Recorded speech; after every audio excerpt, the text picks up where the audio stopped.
Here are my two little cute sons.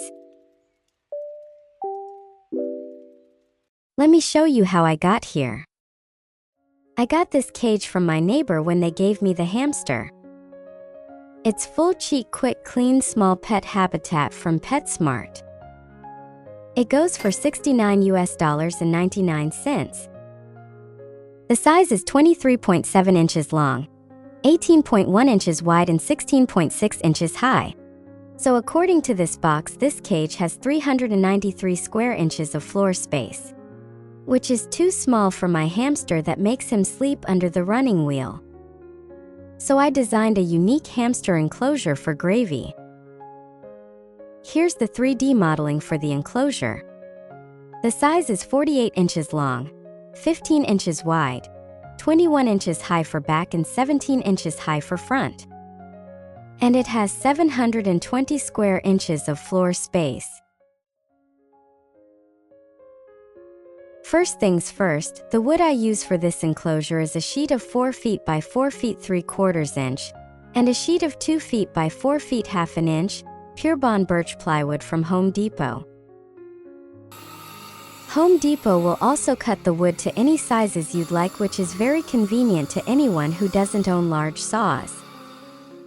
For the front of my enclosure, I'm using a piece of 1/8 inch thick acrylic and 3/32 inch thick for the sides and top. To start, my husband cut the base of the cage. Well, what's different about this plywood is that it is made with a soy-based pure bond adhesive that is formaldehyde-free, so we don't have to worry about any yucky off-gassing.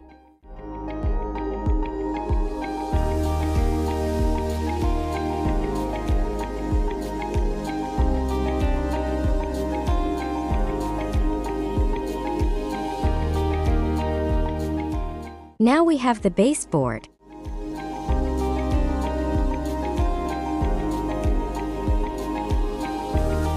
Next, we're cutting the backboard, which is 48 inches long by 21 inches high. Something else that is really important is that we have to buy 3/4 inch thick sheet and not the 1/4 inch thick sheet because we're cutting the grooves for acrylic later.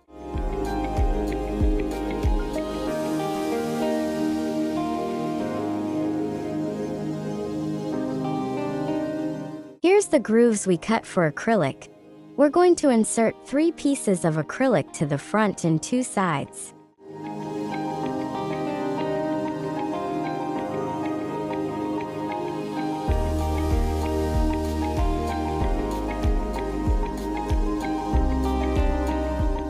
Then, we're going to cut the front beam, which is 48 inches long, that place on the top of the acrylic.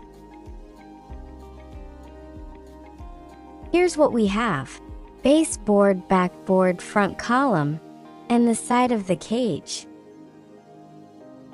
And we use pocket hole screws to fasten wall panels. Then I use iron-on edge bending to cover the plywood edges so that it doesn't look ugly. And now it's for the fun part, and that is assembling all the pieces together.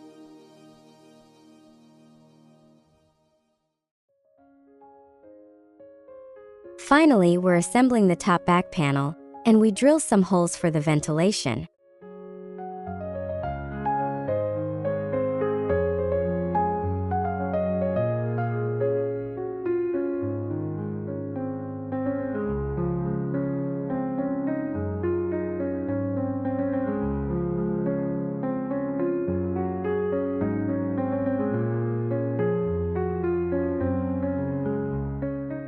Then I'm just using some hinges and attaching those onto the lid and then the cage.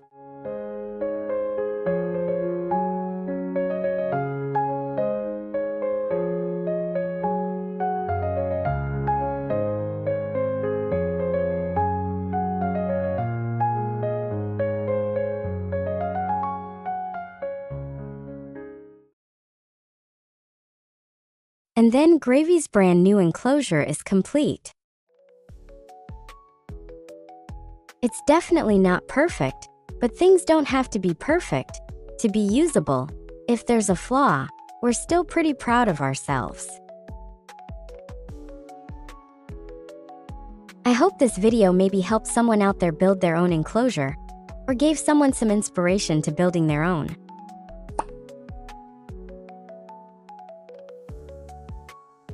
Thank you so much for watching, and stay tuned for upcoming video, which I'll be setting up this cage.